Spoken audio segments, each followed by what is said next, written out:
everybody, this is Phil Smith, President of the National African American Gun Association. Today we're going to start a series of videos on guns. A lot of the folks that come to our organization are what we call newbies. About 70% of the folks that come through the door. They've never shot a gun before and this is their first exposure to a gun. So what I'm going to do today is talk about guns. So sit back, take your shoes off, get your popcorn. I'll just go over some basic stuff. Nothing too lengthy, but just hopefully some tidbits of information that you can take and start that process if you're thinking about buying a gun. All right, here we go. First thing, do your research. Go on the internet, look around, see what other people are saying about being a gun owner. What are those responsibilities that you need to have as a gun owner? You have to buy in addition to the gun, you need to buy ammo. You need to store the gun. You might need to buy a holster for the gun. You need to buy a storage for the gun when it's at home. And also you need to get instruction from a professional if you're a new gun owner. So that's the first thing you do your research. Number two, go to an actual gun range and gun store and ask the professional behind the counter about anything or any question you might have about owning a gun. What kind of gun might be best for you based on your size, your gender? What are you using this gun for?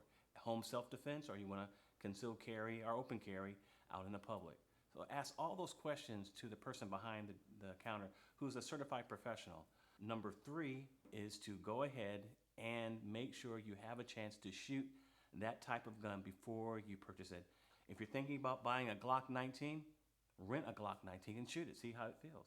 If you're thinking about buying a SIG, shoot a SIG. If you're thinking about shooting a Smith & Wesson, shoot the Smith & Wesson or a Walter or a Mossberg. But whatever gun you're going to possibly buy, shoot the gun before you buy it. Just like buying a car. Before you buy a car, what do? You ask the salesperson, can you drive it around? You go up and down the highway. You want to make sure that it feels good to you. You're comfortable with it because it's an investment. And like any investment, you need to make sure that you've done your due diligence, and testing that gun out or that profile or type is something that you need to do. The fourth thing you need to do, and it's something I oftentimes forget, you need to get instruction after you buy the gun.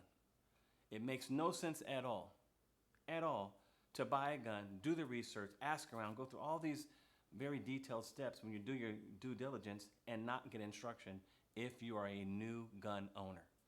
If you're a new gun owner, I would say it's almost mandatory for your own safety and others to go get instruction from a certified professional. And they have a lot of professionals from different organizations you can choose. So those are the four things real quick. Number one, do your research, ask around. Number two, go to the gun range or gun store, ask the professionals behind the counter. And obviously number three, test that gun before you buy. And four, go to get instruction from a certified professional after you purchase that gun. All right, that's about it for today. As always, God bless, be safe, and respect.